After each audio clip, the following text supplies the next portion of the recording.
Está entrando no ar pela Rádio Universidade 800 AM o programa T-Move, Temas Emergentes em Movimento. O que te move? Olá, está começando mais um programa T-Move, em sua terceira temporada. Eu sou a Maria Aparecida Zolim, pedagoga da Coordenadoria de Tecnologia Educacional e apresentadora deste programa aqui nos estúdios da Rádio Universidade 800 AM e 107.9 FM. Hoje não estou sozinha na condução deste programa. Estou muito bem acompanhada da professora doutora Rosiele Oliveira da Encarnação. Rose, seja muito bem-vinda.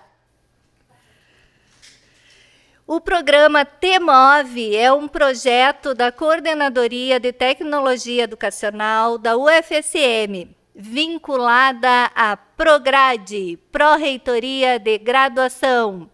O T-Move é um programa de conversas e troca de ideias através de entrevistas semanais com os nossos convidados. Sempre buscaremos temáticas que contribuam para uma educação democrática, dialógica e equânime, bem como uma vida mais saudável, sustentável e feliz. Fique ligado no T-Move. Bom, hoje a nossa convidada, muito querida, muito especial, é a professora Rosália Maria Duarte.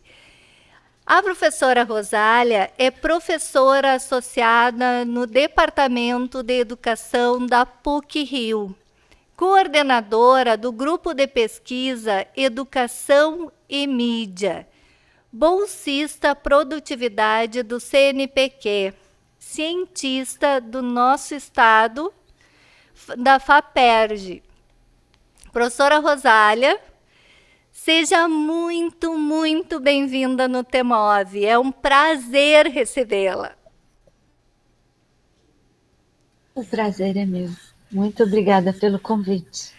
Professora Rosália, nós temos uma pergunta que nenhum entrevistado escapa da pergunta, que é o que dá título ao nosso programa.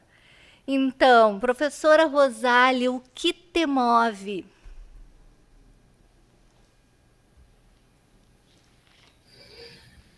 A docência, a relação com os alunos, a relação com aqueles com quem eu aprendo e a quem eu ensino. Esse é o meu motor diário, esse é o que me faz levantar da cama, esse é o que me faz enfrentar o trânsito, é isso, é ensinar. Isso é o que me move mais fortemente na vida hoje. Rosália, quem é a Rosália que não está no Lattes?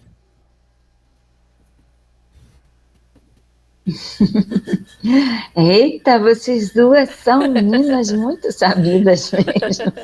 Isso daqui já virou uma pegadinha quase. Quem é a Rosália que não está no Lattes? Eu sou uma militante, eu acho.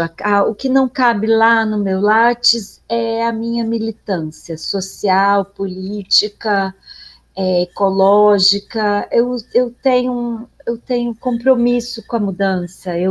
Desde a minha vida toda, desde que eu sou adolescente, que eu era adolescente, em várias esferas de atuação, eu atuei politicamente, no sentido de polis, no sentido de ser uma pessoa que participa intensamente daquilo que faz, para que aquilo tenha uma contribuição importante na mudança do mundo.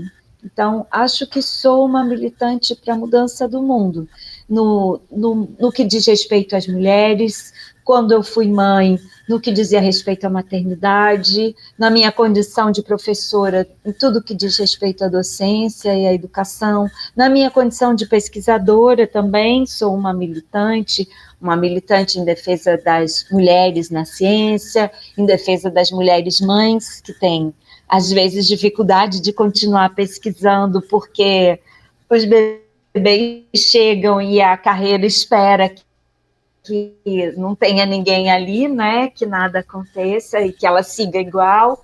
Então, acho que é isso que não está lá no meu Lattes. Perfeito. Professora Rosália, qual é a tua experiência com, no e sobre o cinema? Bom, minha experiência com o cinema é pessoal, desde muito cedo, já contei essa história algumas vezes, né, que meu biso tinha um cinema já lá nos anos 20, e minha mãe tinha uma relação muito amorosa com o cinema, desde pequena, ia para o cinema naquela época, nos anos 20, minha mãe é de 23, naquela época não tinha restrição de idade, então ela meio que vivia no cinema com o vô dela. E eu, desde criança, minha cidade tinha um cinema, então eu frequentava o cinema toda matinê, no domingo, com desenhos animados, com os filmes de western. Inclusive, recentemente, eu tenho sentido vontade de rever os filmes de western que eu assistia quando era criança, jovem, aqueles Sérgio Leone, aqueles filmes do Sérgio Leone, né, os italianos, o western spaghetti, depois os americanos, enfim, e as animações. Desde pequena eu ia muito para o cinema com as outras crianças, até porque isso era tranquilo, minha cidade era muito pequena, a gente podia andar sozinha pela cidade, sozinha as crianças, né? E aí, depois que eu me tornei adulta, aí eu comecei a querer entender mais o que era aquilo. Então, aí eu passei a ser uma cinéfila, né, no sentido de querer entender quem era quem, como se fazia aquilo, afinal, como se faz esse efeito, como se produz isso, como se consolida, como se constrói um nome, uma carreira na área, enfim, as regras do jogo, né?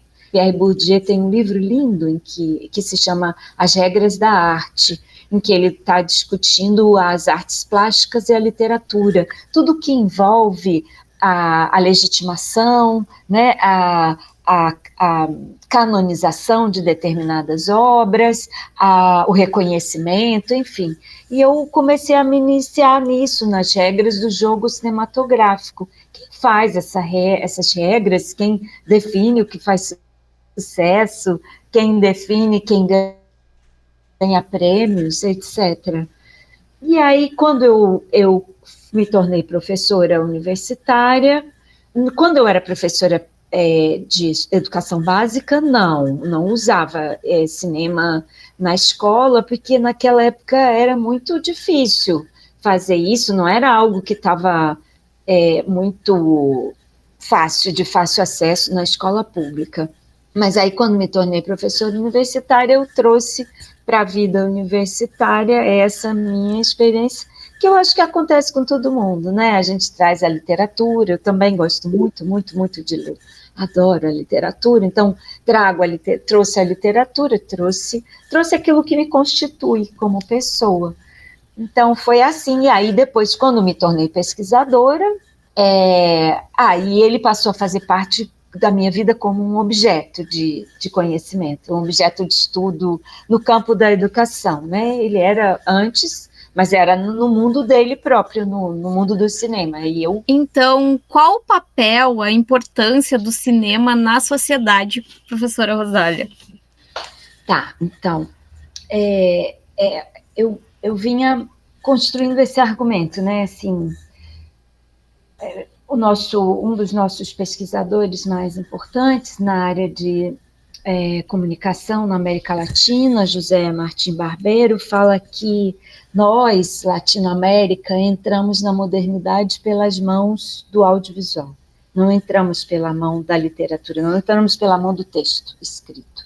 Sim, tínhamos texto escrito, mas não foi por aí que a gente entrou na modernidade. Se a gente pensar que, por exemplo, no Brasil, até os anos 50, a gente tinha mais da metade da população analfabeta, então, e essa população ia ao cinema, sempre foi ao cinema. O Brasil teve um boom de cinema nos primeiros 50 anos. Houve um momento no início dos anos 30, talvez, 40, 30, que a gente tinha lugares que tinha cinema e não tinha escola, né? Então, não foi à toa que o Brasil criou o Instituto Nacional de Cinema Educativo, lá nos anos 30, exatamente pensando isso. Bom, o cinema chega onde a escola não chega. Então, isso é muito Latinoamérica, não é só Brasil, não. Ele argumenta, inclusive, que o México, o conceito de nação do México foi muito construído pela imagem, né? Então, acho que isso não é passado, ainda é presente. Embora hoje a gente fale do cinema do streaming, hoje a gente fala mais de audiovisual. Não sei se a gente fala exclusivamente de cinema, mas a gente fala de cinema também. É difícil diferenciar um do outro. Então, assim, acho que a gente se constitui na imagem também. Então, ele segue tendo muita importância, ele tem um significado grande na nossa configuração como sujeitos da cultura, na configuração da nossa cultura, do nosso entendimento de quem somos, né? Talvez o cinema brasileiro tenha desempenhado esse papel mais fortemente até nos últimos anos, porque ele era menos... Ele tinha menos entrada, exceto talvez na pornochanchada, né? Não, talvez ele não tivesse. Enfim, não sei avaliar o quanto mais ou menos de presença, mas se a gente pensar o cinema como um todo, é uma forte presença, né? Na vida das pessoas, na vida cotidiana, na vida das crianças, que ficam esperando a estreia agora, né? As crianças também fazem isso agora, ficam esperando a estreia de um filme que querem ver, de um número 2, de um filme que já viram o primeiro. A senhora estava falando do boom do cinema, e realmente eu sou de uma cidade do interior, né, com 40 e poucos mil habitantes. Tinha 2 cinemas. Isso, a minha também.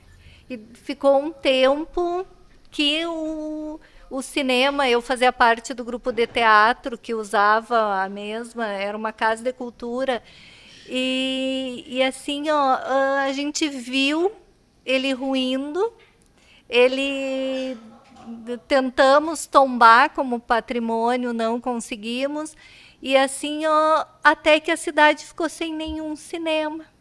Virou uma igreja, depois uma loja, e um espaço que era para 1.500 pessoas se perdeu.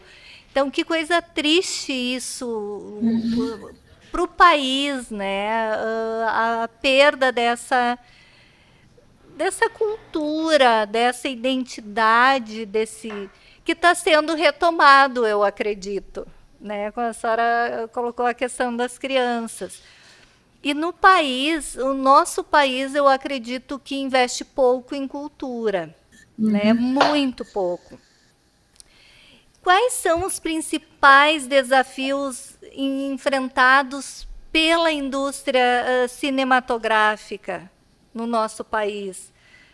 Bom, primeiro esse, né, de distribuição, de fazer chegar o filme às pessoas na sala de cinema, porque hoje você não tem muita dificuldade na distribuição se você botar ele direto no streaming, que também tem um custo, mas assim, hoje, menos de 15%, eram menos de 10% das cidades brasileiras tinham cinema até pouco tempo atrás. Hoje, talvez 12%.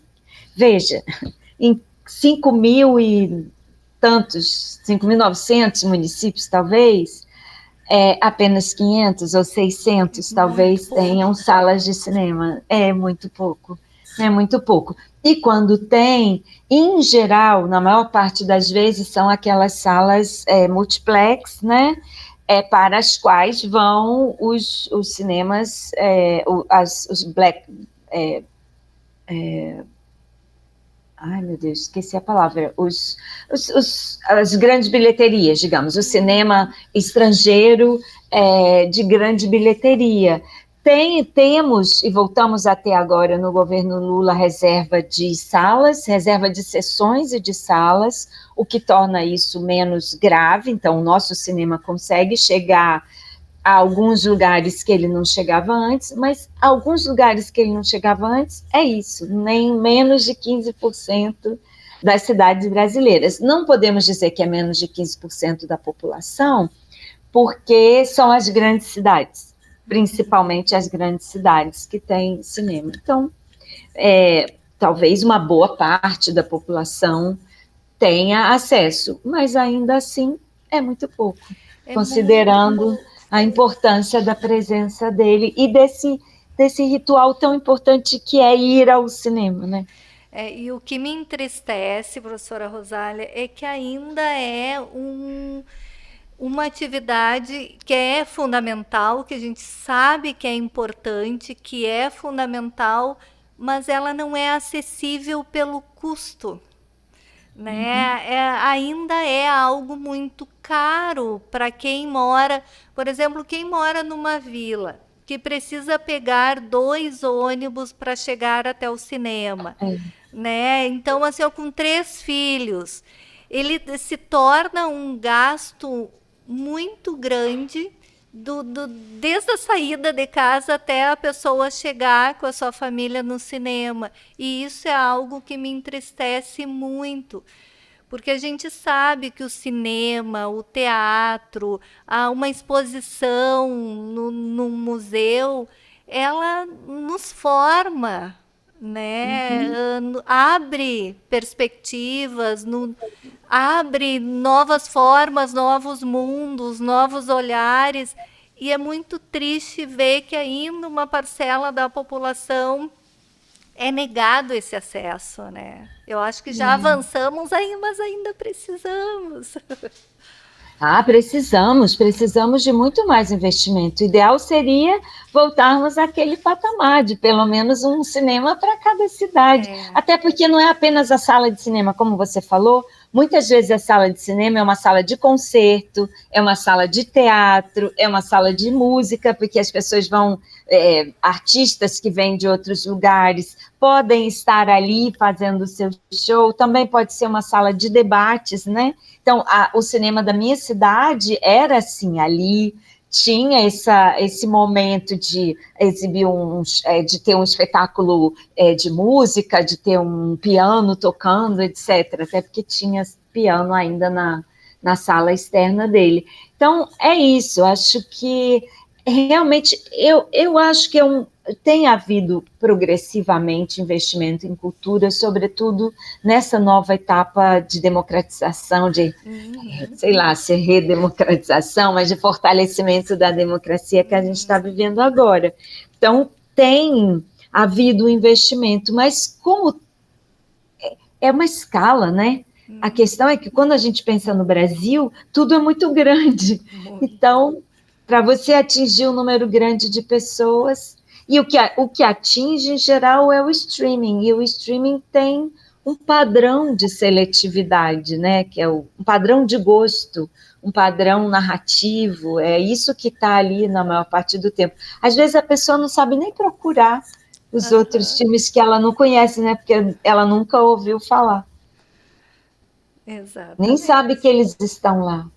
E o cinema é algo assim para aguçar a criatividade, né? Para trazer um imaginário da pessoa que está assistindo. Então, é como a Maria Aparecida, a Cida falou, como a professora Rosália falou, é essa oportunidade que a gente se forma através das artes, através da cultura. Então, é muito importante que as pessoas tenham acesso. E pensando na diversidade de linguagem dos filmes, qual é o papel do cinema independente e como ele se relaciona com as grandes produções?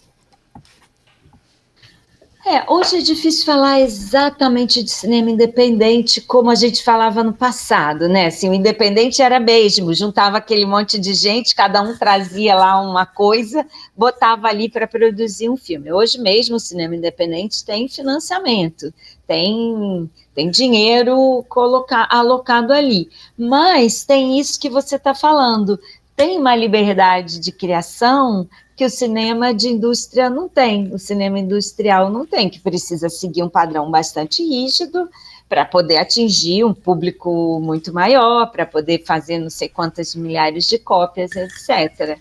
Então, acho fundamental, como acho fundamental o cinema brasileiro, que é quase um cinema independente. Se pensar no custo dele, se comparar o custo dele com o custo do lançamento de um filme no Brasil, acho que o que o que está se gastando agora para lançar Moana era capaz de fazer 2 filmes brasileiros, de financiar 2 filmes brasileiros. Então, tem essa ideia de fugir ao padrão narrativo, né? De fugir à lógica estabelecida, de fugir a um jeito básico de trabalhar com a imagem, de operacionalizar afetos, né? Tem um jeito padrão, e escapar desse jeito padrão é fundamental. Na literatura também, né? Hoje temos tido tantos autores e autoras, sobretudo as mulheres brasileiras, as jovens escritoras brasileiras, que escapam completamente, né, do padrão estabelecido e conseguem um impacto gigante por isso. Então, acho fundamental. Acho que é isso o elemento. A diversidade é fundamental em toda forma de arte. Toda forma de arte que se padroniza, seja ela às vezes absolutamente rebelde, como o rap ou o funk, que nasce rompendo, subvertendo, mas quando ela se padroniza, ela perde a força subversiva, no sentido bom. Acho que talvez toda subversão seja bom no sentido de ser um instituinte, né? Algo que gesta um novo, nesse caso, na arte, que eu quero dizer, né? Você gesta uma maneira nova de fazer, uma maneira nova de apresentar ideias. Então, acho que a diversidade é fundamental. E o cinema padronizado não tem a diversidade. Às vezes tem uns escapes. No próprio cinema indústria tem alguma coisa aqui, né? Que foge à regra. Sim. Professora, eu acho que foi em 2021 que teve aquele incêndio na Cinemateca em São Paulo, que foi uma perda imensa.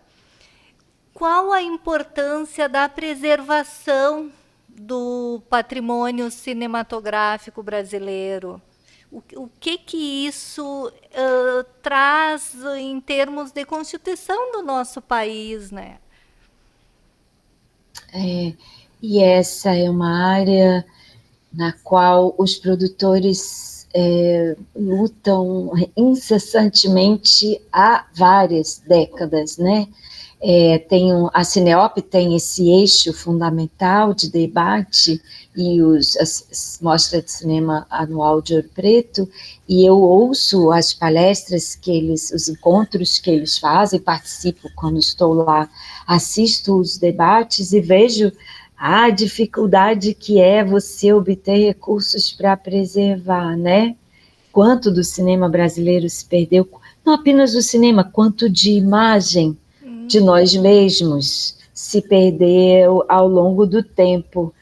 E é isso, as condições de preservação do cinema anterior, né, do cinema película, são muito especiais e são muito caras. Então, agora a estratégia é de digitalização rápida de tudo que existe, porque talvez a gente não consiga manter essas películas bem por muito tempo, mas ainda que a digitalização seja uma estratégia importante, porque preserva, por outro, você perde a marca da película, né? Você perde a visualidade dela, a granulosidade, o tipo de luz que só estava nela. Então, isso também tem uma perda. Mas, de qualquer maneira, se ao menos a gente conseguisse digitalizar tudo, já seria bom. E é um pouco a ideia de onde e como a gente vai guardar isso tudo, porque a gente segue produzindo muito. E sabe, tem um debate muito legal lá na Cineop, que é o que guardar. Porque eu acho que, assim, quando você olha para o passado, no passado, talvez tivesse algum tipo de critério, não se guardou tudo, e eu não sei se tinha que guardar tudo, sabe? Como isso da nossa própria memória, estruturalmente, a cognição, né? A memória enquanto estrutura cognitiva, se você não é possível guardar tudo, você vai precisar esquecer algumas coisas para preservar outras. Talvez seja isso, porque o nosso volume de produção de imagem é gigantesco. Então, cada vez, considerando aquela conversa lá das regras da arte do Bourdieu, né, cada vez fica mais difícil saber o que é para guardar para sempre, o que é preciso preservar, porque isso nos configura o cinema como arte, configura a nossa história, e o que não. Eu fico sempre me perguntando, vai ser possível guardar tudo? Talvez hoje ainda seja, mas porque não tem só o acervo cinema, tem o acervo TV também, tem o acervo audiovisual no sentido da videoarte, no sentido daquilo que se produz fora do mundo do cinema indústria, né? Ou do cinema incluindo todos os espaços dele, né? Produção, divulgação, sala, etc. Enfim, então, acho que esse também é um debate bem interessante. Agora, tem sido solicitado à Ancine e ao Ministério da Cultura recorrentemente, por parte dos produtores, a reserva de uma parte do financiamento da cultura no Brasil para preservação de acervo. Então, acho que... Agora, é isso, quem viu a Cinemateca queimar pensa... O que sobrou será, né? O que será que sobrou? Porque tinham coisas lá que não tem aqui no MAN, né? O MAN tem uma parte do acervo, mas acho que é pequena. Também o MIS, né? O Museu da Imagem e do Som, está meio espalhado. Então, assim, queria talvez saber o que foi que conseguiram salvar e o que se perdeu. Mas é isso. Muitas vezes eu vejo nos cursos de cinema o debate sobre a dificuldade de ter acesso ao acervo para fazer pesquisa, para entender o que foi passado cinematográfico. E tem coisas que se perderam e que realmente não tem nem como, né? Se perdeu mesmo, né? E é parte do momento, é parte da história do país, então realmente muito triste. Muito triste, muito preocupante. E se não se tem essa preservação, se perde e depois a gente fica só no imaginário de quem fez ou quem viu, e é complicado. É um país sem cultura, é um país, né, perdido. E ele perde a história dele também, né? Porque é isso, quem viveu, viveu. E aí conta, mas quem não viu, não vai ver mais. Isso é perigoso. Pena. Isso, além de ser triste, é perigoso.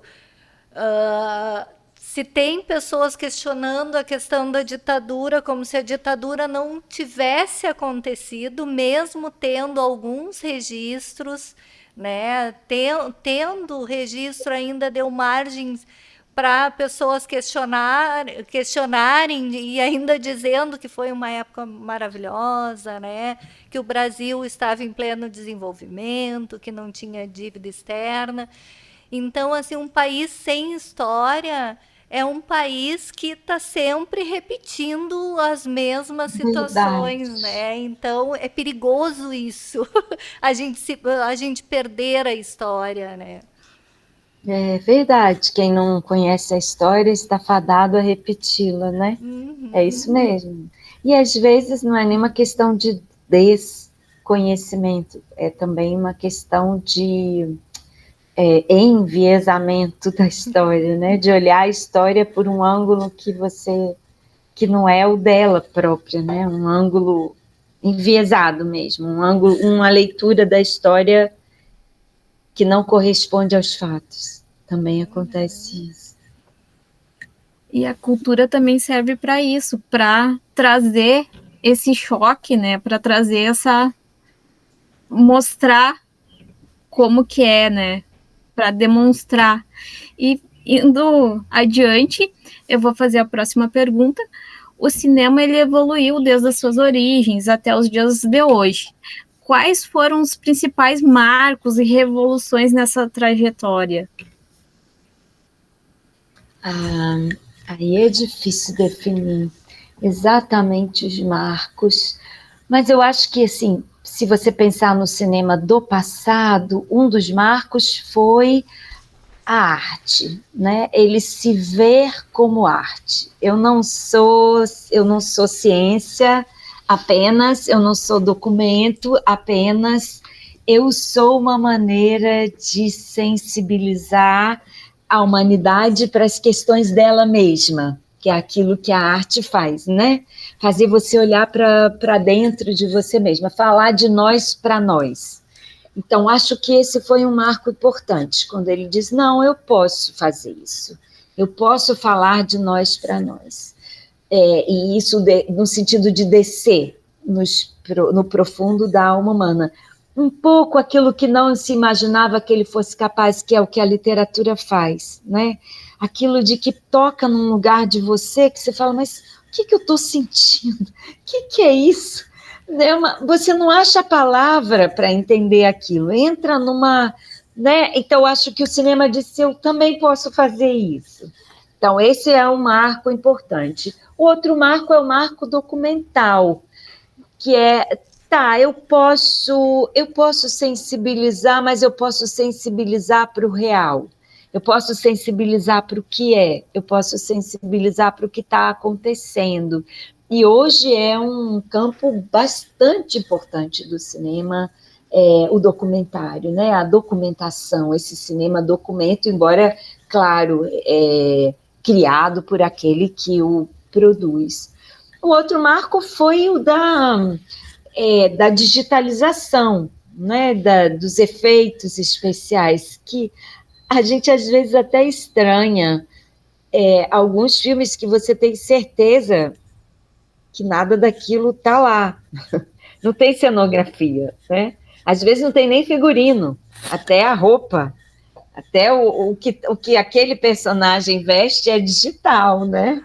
Então, esse foi um marco importante, que é, digamos assim, por um lado, a libertação em relação ao set e a cenografia, assim, eu posso fazer qualquer coisa, eu boto uma tela verde atrás, eu vou construir o mundo que eu quiser, né? Tem vantagens. Eu, por exemplo, adoro os aliens todos. Amo os aliens todos. São os meus prediletos. Eu não gosto do cinema digital. Quando eu sei que tudo aquilo é de mentira, já me deixa incomodada. Mas eu amo os aliens, então eu não posso nem dizer. É isso. E quem gosta dos Guerra nas Estrelas, etc., ou os avatares da vida, é isso. É um marco importante. Mas veja, eu acho que o legal é que, assim, sempre que há uma virada de mesa, no bom sentido, né, que a gente falava na subversão da regra do jogo, se fala, o resto acabou. E aí você vê um cinema de câmera na mão, sereno, sem digitalização nenhuma, como os que a gente tem visto, como esse do Valtinho agora, né, Ainda Estou Aqui, um cinema quase clássico na estrutura dele, com set de filmagem, com locação, com figurino, com objetos de cena, isso, né? Os carros, eu ficava encantada com aquilo, né? O Rio de Janeiro é um caos completo, e aqueles carros dos anos 60 na rua, toda uma rua inteira de carros, né? Quando ele faz o lado de fora da casa, enfim. Então, isso também eu não vejo problema, assim, acabou o cinema. Não. Acho que o outro marco é o marco tecnológico da película, a liberdade de poder você fazer cinema sem película. Martim Barbero disse que uma das mediações, né, dos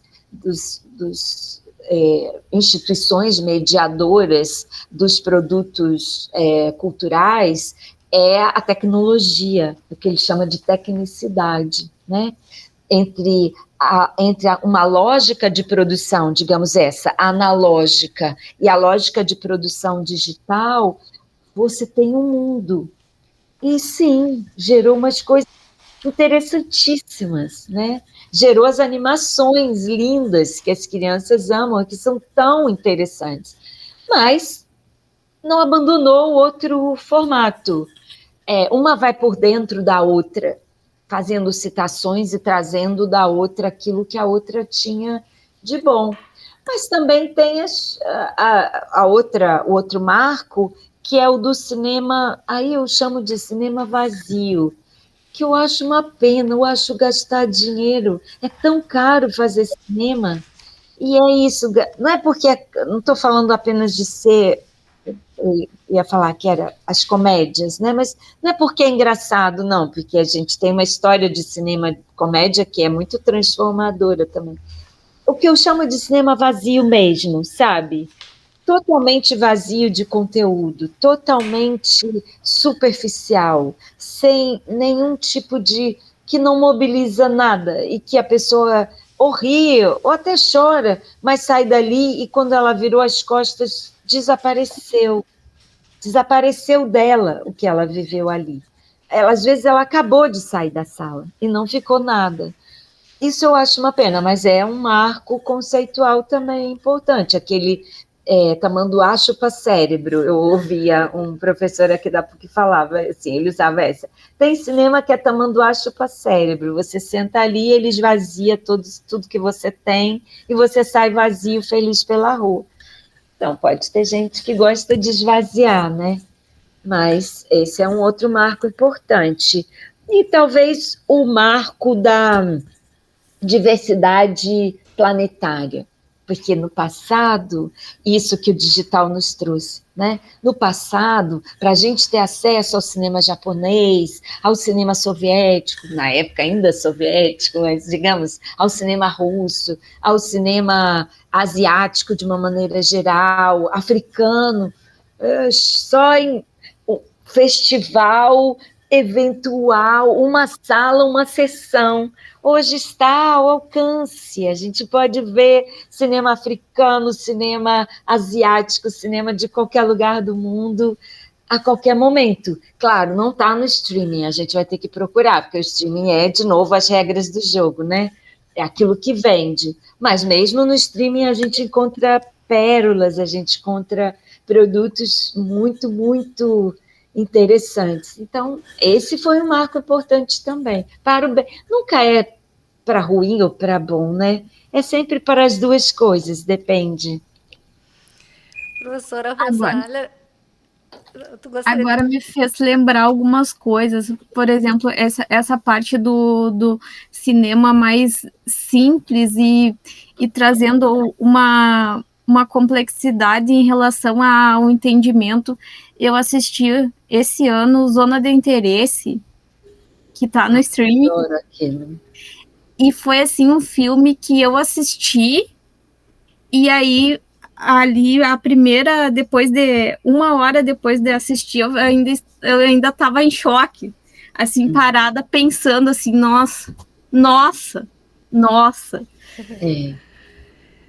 Eu acho que é esse sentimento que o cinema, que esse tipo de cinema e todos os tipos de cinema tem que eu gosto é da gente ter esse momento assim de parar, nossa, que filme, nossa, aconteceu isso mesmo. E mesmo que não fosse algo que, é claro, eu acho que eu também senti isso assim, será isso foi assim mesmo? Mas o que emerge daquilo é de novo falar de nós para nós, como alguém é capaz disso. Como alguém é capaz disso, de viver aquela vida de luxo, de chás e chocolates e criança na piscina e não sei lá o quê, criança no jardim e flores ao lado de um campo de concentração.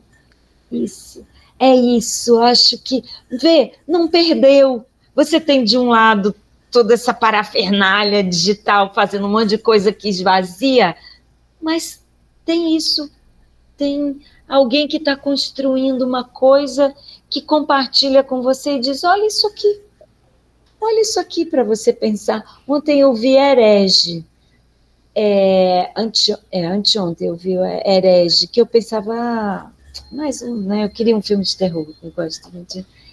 E esse também é outro que faz isso com você, sabe? Ele te leva para um lugar, você espera uma coisa e ele te leva para outra. E ele te dá o que você não pediu. E ele nem avisa que ele vai te dar, ele te dá o que você não pediu. E é bem difícil também de ver. Mas, assim, mas você vai ao cinema para sofrer? Eu hoje, cada vez mais, não é sofrer, mas eu cada vez mais quero coisas que façam diferença. É claro, quando eu estou no streaming, muitas vezes eu quero chupar cérebro também, porque eu chego em casa cansada e tá bom, e não tem nenhum problema, ok, mas esse movimento é um pouco o que a Aparecida falava, você vai sair da sua casa, você vai pegar um ônibus, ou até vai pegar seu carro, você vai pegar trânsito, você vai gastar bem mais dinheiro, ou gastar muito mais dinheiro do que se você ficasse em casa, porque você também vai comer provavelmente alguma coisa. Você vai fazer isso para ver um negócio que acrescentou nada na sua vida, né? É um pouco isso. Então, eu acho que essa é a aposta também dos grandes cineastas de hoje, dizer assim, vem aqui, porque o que eu tenho para te oferecer você não vai achar tão fácil em outro lugar, e a experiência não é a mesma, né? Professora Rosália, eu trabalhei muito tempo com história Comecei na a pensar educação básica. E eu o sempre cinema pensei no campo assim, ó, que educacional. eu dava 50 minutos de aula falando sobre um determinado tempo histórico, e ali, num filme, eles poderiam, nesse mesmo tempo, não só ouvir, mas ver, sentir, porque eu acho que o cinema mexe com as emoções, né, as imagens. E então eu sempre gostei muito de trabalhar com filme na história. Eu gostaria que a senhora falasse um pouquinho dessa relação entre a arte cinematográfica e a educação. Eu acho que a primeira coisa é isso que você disse, é a concepção de que aquilo é arte. Então, isso é uma chave, né, de entrada dela na escola. Não pode ser algo para ser mais um divertimento, mais um entretenimento, mais um não sei o quê. Então, acho que todas as artes precisam estar na escola. E por isso agora eu fiquei feliz com o pacote econômico novo, que prevê um valor específico para o Fundeb para a implantação das escolas de tempo integral, porque eu acho que para isso, para a arte estar lá como arte, para você não precisar enfiar o filme lá no meio dos seus 50 minutos, que não dá nem tempo, porque ainda mais filme de temática histórica, né? Eles são muito mais longos.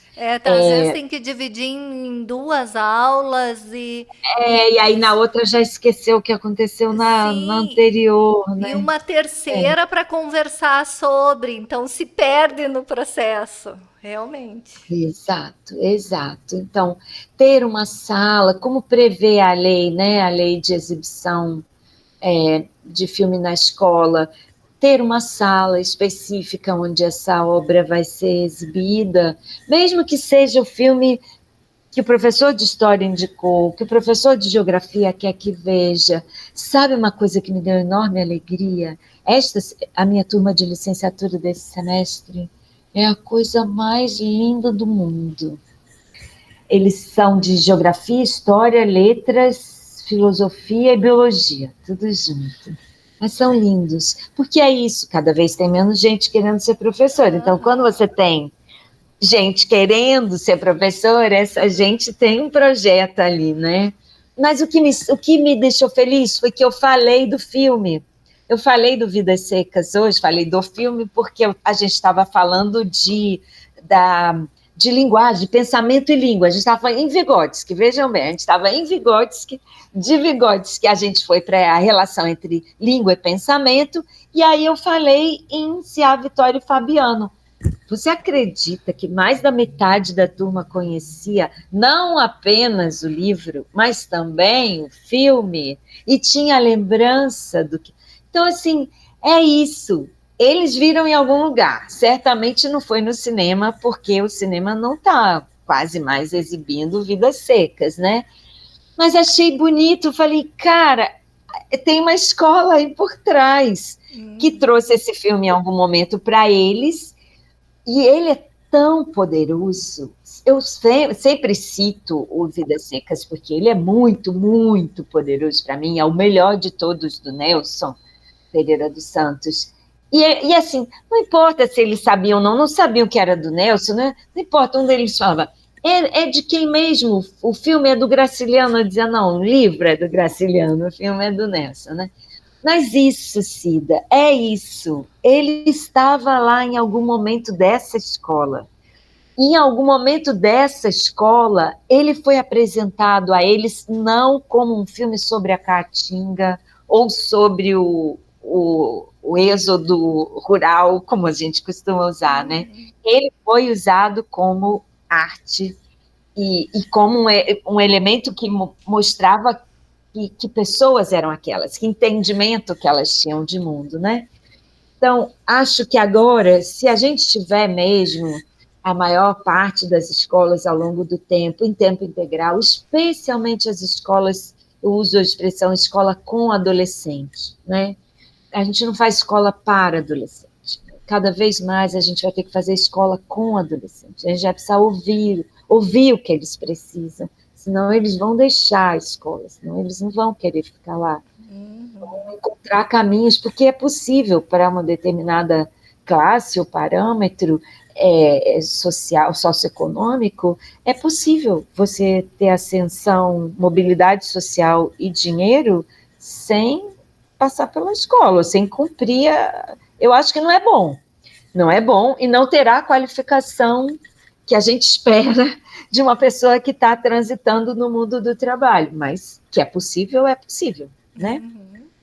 Então, essa escola com adolescentes precisa ter arte. E não apenas ver, fazer também, experimentar fazer, do jeito que experimenta desenho, experimentar produzir arte cinematográfica, produzir pequenas videoartes, experimentar com a imagem, experimentar com a luz, experimentar maneiras de traduzir o que eu estou sentindo numa composição, num texto em imagem e som, né?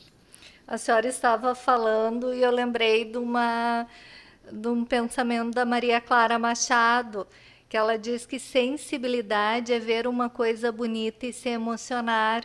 E como a gente está precisando de mais sensibilidade, né? Eu acho que o cinema possibilita isso, né? Educar para a sensibilidade, que todas as formas de arte falam disso, né? Então eu acho fundamental.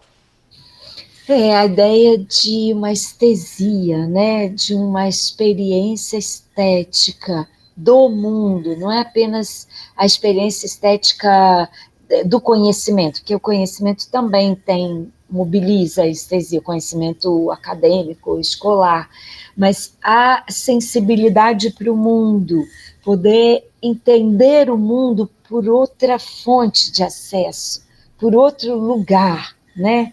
E poder expressar o mundo também por outra fonte, por outro lugar, que não a linguagem acadêmica, a linguagem escolar, que também é fundamental, indiscutivelmente, mas poder pensar em imagens, né? Imaginação é isso, é construir pensamento em imagem.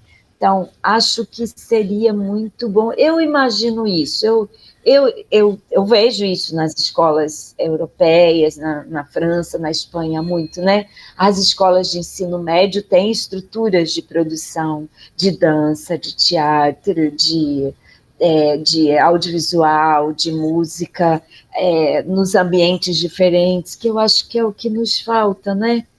Falta poder vivenciar isso. Hoje a gente estava fazendo um levantamento de uma escola, que eu queria que eles fizessem um projeto pedagógico para uma escola real. E aí a gente pegou uma escola, aleatoriamente, uma escola de ensino médio do Rio, 1.000 alunos, 76 professores. Nossa. Só ensino médio, veja bem, 3 turnos, só ensino médio. E mais 54% de defasagem em idade séria. É grave, né? Muito. Grave, esse menino vai embora. Quando ele está lá com 19, 20, 21, ele fala, gente, não é para mim mais. Não quero mais ficar aqui. Né? Eu acho que esse ambiente mais criativo, esse ambiente mais acolhedor, esse ambiente de sensibilidade, como você está dizendo, de exercício da sensibilidade, pode despertar outras maneiras de estar ali, que não seja exclusivamente aquela de ficar numa sala de aula, que também vai ter que ter, mas que não seja exclusivamente essa, né? Eu acho que isso deveria ser nossa prioridade zero agora, é a escola dos adolescentes, porque, bem ou mal, as crianças, tadinhas, ainda que elas reclamem, elas ficam, porque elas estão mais sob o julgo do pai, da mãe. Às vezes, não deveria ser chata a escola para elas, deveria ser super estimulante, mas mesmo que às vezes seja, você consegue, a família consegue, mas virou a chave da adolescência. Você não segura mais, a não ser que aquele ambiente tenha algo para oferecer, né? E esse não é um caso isolado, né? É a realidade do país inteiro. O número de evasão de jovens é absurdo, realmente é assustador. E cada vez mais vejo esses youtubers mirins. Outro dia saiu uma matéria, acho que foi no G1, eles falando, eu não preciso estudar, eu ganho mais que um médico. Não sei se vocês viram isso. Eram 3 ou 4 youtubers bem jovenzinhos, assim, 10 anos, 12 anos. Uma delas é uma menina mostrando um leque de dinheiro. Nossa. Notas, assim, ela estava com umas notas de 100, assim, sabe?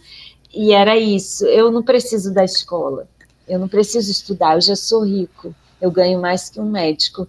E é isso, né? É a dor de pensar como que a pessoa não consegue perceber valor em algo que a transforma numa pessoa melhor, numa pessoa capaz de ver o mundo de uma maneira mais sofisticada, de poder pensar por ela mesma. Como que ela não percebe que ela está se aprisionando, ela está se tornando prisioneira do pensamento do outro. Porque ainda que ela esteja ganhando dinheiro ali, ela precisa de uma estrutura de conhecimento e cognitiva para entender o mundo do jeito dela, cada vez mais, de uma maneira cada vez mais sofisticada, né? E a gente criou isso, a ideia de que estudar é para ganhar dinheiro, estudar é para ter uma profissão.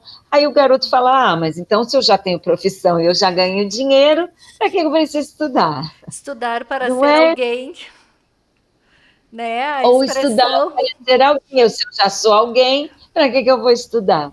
Eu vou embora da escola. Me lembro que o Ministério da Educação canadense obrigou o Justin Bieber a voltar para a escola aos 15 anos de idade, porque ele já estava cantando, ele era famoso, ele abandonou a high school. Aí o Ministério falou, aqui você só canta se terminar o ensino médio, você não vai fazer show no Canadá se você não terminar o ensino médio. Aí houve uma revolta mundial dos adolescentes dizendo, mas como assim?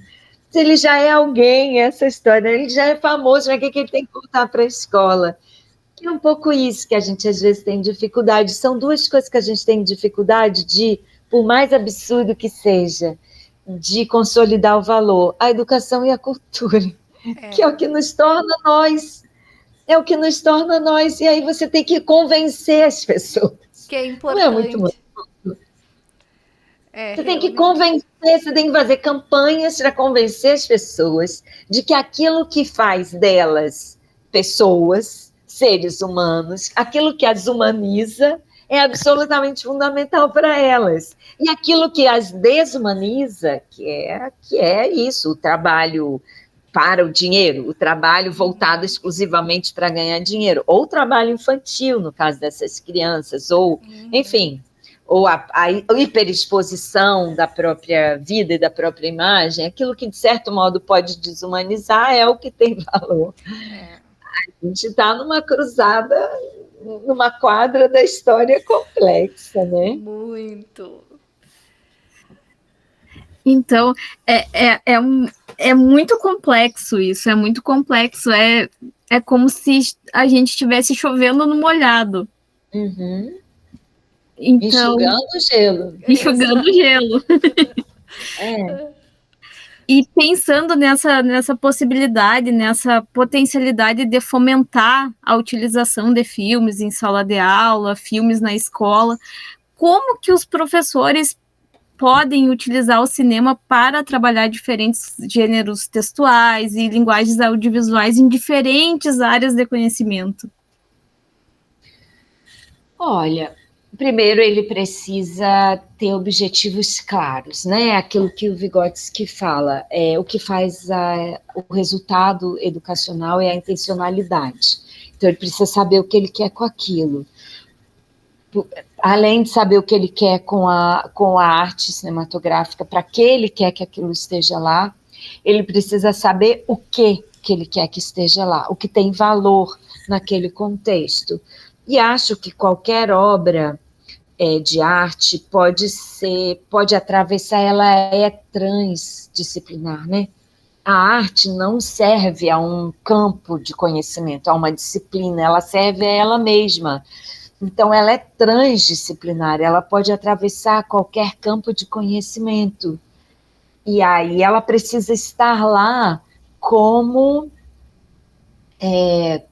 presença permanente, num espaço reservado para ela, num tempo reservado para ela, e com um planejamento de objetivos, né? Eu acho que agora, que a Adriana Fresquet está trabalhando na regulamentação. Já foi até feito o projeto de regulamentação da lei de exibição mensal, né, de cinema brasileiro na escola. E parte dessa lei que discute isso fala dessa de você ter uma grade, um planejamento com algum objetivo definido. O que eu quero? A história do cinema? A história do Brasil? Pode ser. A história da humanidade? Então, ou a geografia do planeta? Ou as ameaças, a crise climática? Então, você ter sempre, para que ela seja para que ela atravesse todo o conhecimento, para que esse garoto possa tirar dali o elemento que ele precisa para pensar aquele problema. Então, quase num sentido de mostras, assim, mas sempre a ideia de você reunir um conjunto. Um filme só, uma andorinha só não faz verão, um filme só não constrói muito conhecimento sobre um determinado tema. Então, assim, com um filme eu não conto a história do Brasil, ainda que seja um filme muito importante para a história do Brasil. Então, eu posso ter um conjunto deles e ter uma série de instrumentos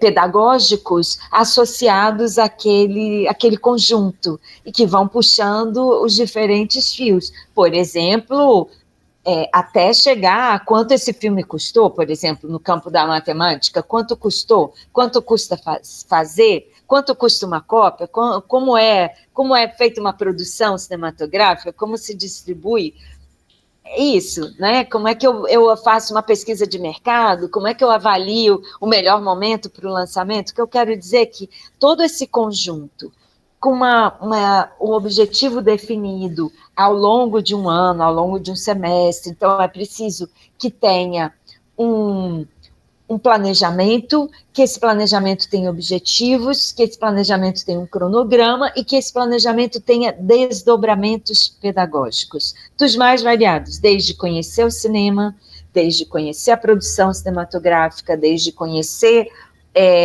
o impacto do falar sobre o cinema, né, da crítica cinematográfica ou do boca a boca na divulgação, até isso, conhecer a história, conhecer a geografia, conhecer o meio ambiente, conhecer, você pode fazer uma série de filmes sobre animais, de ficção, por exemplo, né, os que tem cachorros, que tem bois, que tem cavalo, enfim, é isso.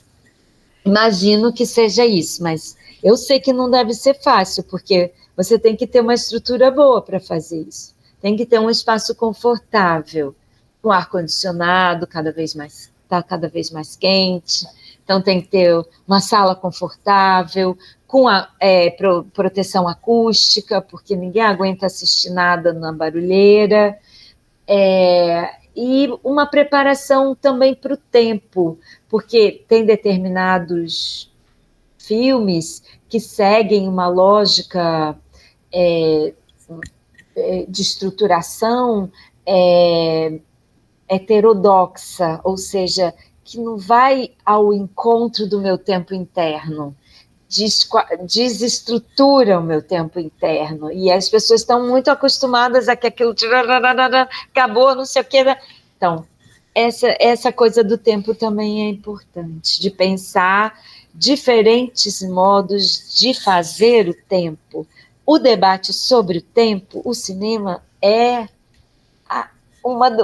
muito mais do que qualquer outra arte, um debate sobre o tempo físico, sobre a lógica do tempo físico, o tempo na física, o que é um tempo histórico, o que é, enfim, o corte no tempo, a linha do tempo, é isso. Perfeito. Professora Rosália, Rose, eu sou a portadora das más notícias, porque a conversa tá tão gostosa, eu nem vi o tempo passar. Eu estava preocupada com vocês, que eu falo muito, né? Vocês vão ter um trabalhão para editar isso. Não, tá perfeito. Então, para finalizar as perguntas, eu gostaria, professora Rosália, que a senhora nos contasse os seus projetos futuros. Olha, eu quero fazer itinerância, eu quero circular pelas outras universidades que eu não conheço. Ai, Eu tem que estou passar saindo da pela minha, UFSM. eu estou saindo da minha universidade e eu quero circular por outras universidades. Eu quero conhecer lugares que eu não conheço, pessoas que eu não conheço, contextos educacionais que eu não conheço. Então, agora eu quero ser uma pesquisadora itinerante, uma professora itinerante. Esse é meu projeto de futuro.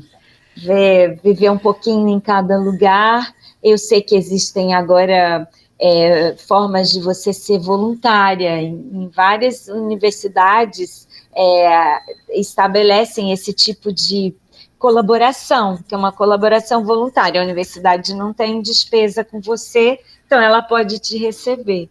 Daí eu quero fazer isso. Esse é meu projeto para o futuro. Nossa, e um baita projeto. Eu acho que ele é bom. Espero que eu goste dele. Vou investir nele agora. Já conversei com algumas pessoas, eu acho que pode ser um caminho bacana. Acho que o Brasil é muito diverso. Então, para conhecer a educação no Brasil, você tem que estar lá. É claro que a gente tem várias possibilidades, né? A gente se encontra, a gente está em congresso, mas outra coisa é viver. Viver o que é feito ali, daquele modo, com aquela história, com aquele tempo. É um pouco o que eu planejo. Viver no chão da escola, né? No chão onde está acontecendo, né? Isso é isso, muito viver bom no chão da universidade, no chão de outras escolas, como é uma escola na Amazônia, como é uma escola no Pará, como é uma escola... Claro que tem uma coisa muito maluca que a gente criou um padrão de escola que às vezes você nem sabe onde está. Você nem... É meio quase um não lugar, que nem aeroporto, sabe? Mas não é sempre assim. Eu estive no Pará agora, tem as escolas indígenas, tem as licenciaturas indígenas, então tem lugares em que há diferenças e diversidades muitas, né? As escolas das águas do Pantanal, enfim. Então, acho que é isso, você conhecer a realidade educacional, de estar ali vendo como ela funciona, não apenas pelo que está escrito, ou pelo que já está pesquisado, né? Perfeito.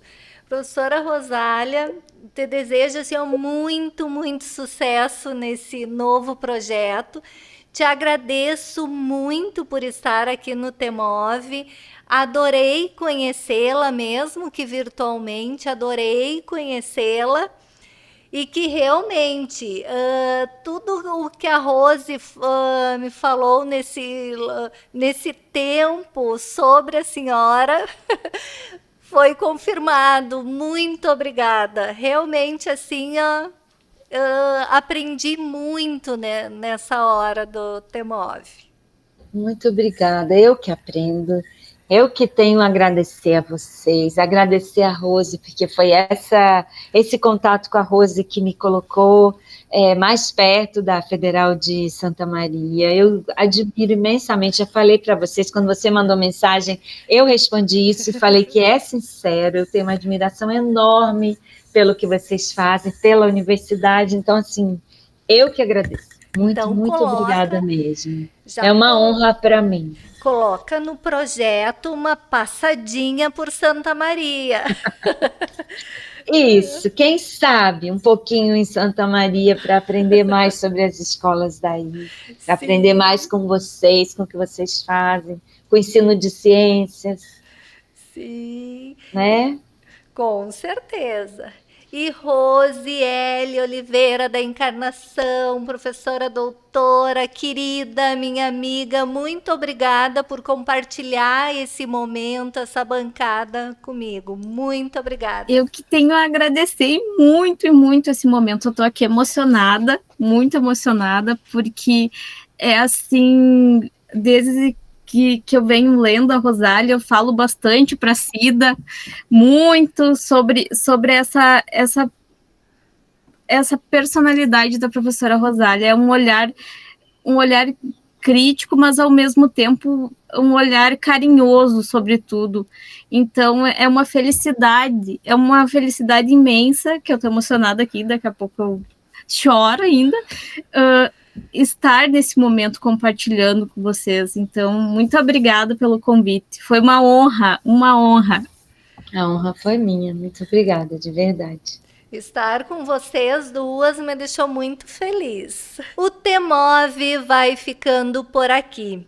Eu sou a pedagoga da CTE, Maria Aparecida Zolim, e a apresentadora deste programa aqui nos estúdios da Rádio Universidade 800 AM e 107.9 FM. O TEMOV conta com a produção da comunicadora social Luísa Peixoto, trabalhos técnicos de Giano Al e direção de rádio de Jonathan Ferreira. Você pode ouvir novamente essa e as outras edições do nosso programa no YouTube. Acesse o canal CTE UFSM. Se inscreva, curta e compartilhe. Também estamos no Spotify. É só buscar Temove UFSM e ouvir nossos podcasts. Nós estaremos de volta na próxima semana com mais uma conversa leve e descontraída.